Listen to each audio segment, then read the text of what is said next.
അസ്സലാമലൈക്കും welcome back. അപ്പോൾ ഇന്നത്തേത് ഒരു ബ്രേക്ക്ഫാസ്റ്റും അതുപോലെ തന്നെ നമുക്ക് വൈകുന്നേരങ്ങളിലൊക്കെ ചെയ്തെടുക്കാൻ വേണ്ടിയിട്ട് പറ്റിയ നല്ലൊരു റെസിപ്പി ആയിട്ടാണ് വന്നിട്ടുള്ളത്. നമ്മുടെ കയ്യിൽ എപ്പോഴുമുള്ള ചേരുവകൾ മാത്രം മതി ഇതുണ്ടാക്കിയിട്ട് എടുക്കാൻ വേണ്ടിയിട്ട്. അപ്പോൾ നമുക്ക് വീഡിയോയിലേക്ക് പോവാം. വീഡിയോ ഒന്ന് കണ്ടു നോക്കാം. അതുകൊണ്ടിരിക്കുമ്പോൾ നിങ്ങൾക്ക് ഇഷ്ടമാവാണെങ്കിൽ നിങ്ങളുടെ എല്ലാ സപ്പോർട്ട് ഉണ്ടാവുക. ലൈക്ക് ചെയ്യാനും സബ്സ്ക്രൈബ് ചെയ്യാനും കമൻറ്റ് ചെയ്യാനൊന്നും മറക്കണ്ട. അപ്പോൾ അത് ഞാൻ ഇതിന് വേണ്ടിയിട്ട് 1 കപ്പ് പച്ചരി വെള്ളത്തിലിട്ടിട്ട് കുതിർത്ത് വെള്ളമൊക്കെ ഒഴിവാക്കി എടുത്തിട്ടുള്ളതാണ്. ഞാനിത് മിക്സിയുടെ ജാറിലോട്ട് ഇട്ടുകൊടുത്തിട്ടുണ്ട്.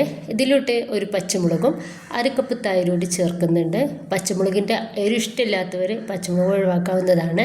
ഇനിയിപ്പോൾ ഇതിലോട്ട് 1 ടീസ്പൂൺ ഇഞ്ചി ഒന്ന് ചതച്ചെടുത്തത് കൂടി ഇട്ടെടുത്തിട്ടുണ്ട്. ഇഞ്ചിയുടെ ഒരു ചെറിയ കഷ്ണം ഇട്ടെടുത്താലും മതി.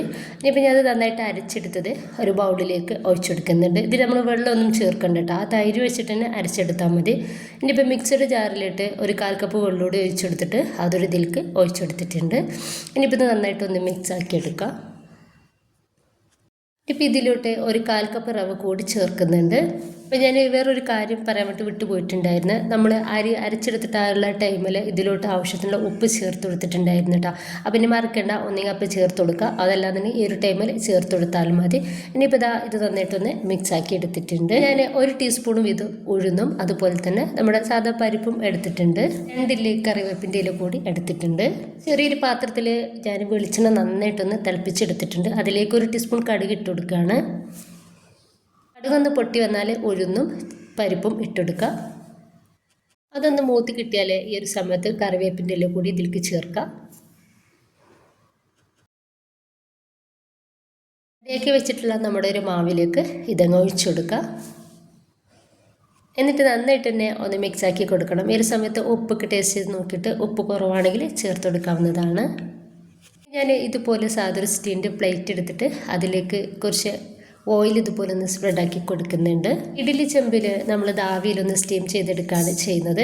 അപ്പം ഞാൻ ഇഡ്ഡലി ചെമ്പിലേക്ക് ഈ ഒരു പ്ലേറ്റ് ഇറക്കി വെച്ച് കൊടുത്തിട്ട് അതിലേക്കാണ് ഈ ഒരു മാവ് ഒഴിച്ചു കൊടുക്കുന്നത്. ഒരു സമയത്ത് വെള്ളം നന്നായിട്ട് തിളച്ചിട്ടുണ്ട് കേട്ടോ. ആ ഒരു സമയത്താണ് ഞാനൊരു മാവ് ഈ പ്ലേറ്റിലേക്ക് ഒഴിച്ചെടുത്തിട്ടുള്ളത്.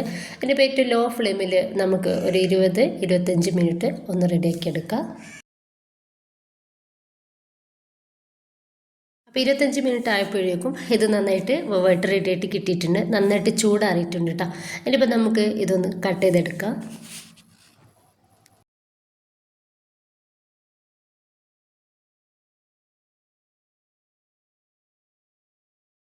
നല്ല ഹെൽത്തി ആയിട്ടുള്ള നല്ല ടേസ്റ്റി ആയിട്ടുള്ള ഒരു ബ്രേക്ക്ഫാസ്റ്റ് ആൻഡ് ഈവനിങ് സ്നാക്സ് തന്നെയാണിത്. അപ്പോൾ എല്ലാവരും ഒന്ന് ട്രൈ ചെയ്ത് നോക്കാം. ഇഷ്ടമായിട്ട് നിങ്ങളുടെ എല്ലാ സപ്പോർട്ടും ഉണ്ടാവുക. ഓക്കെ.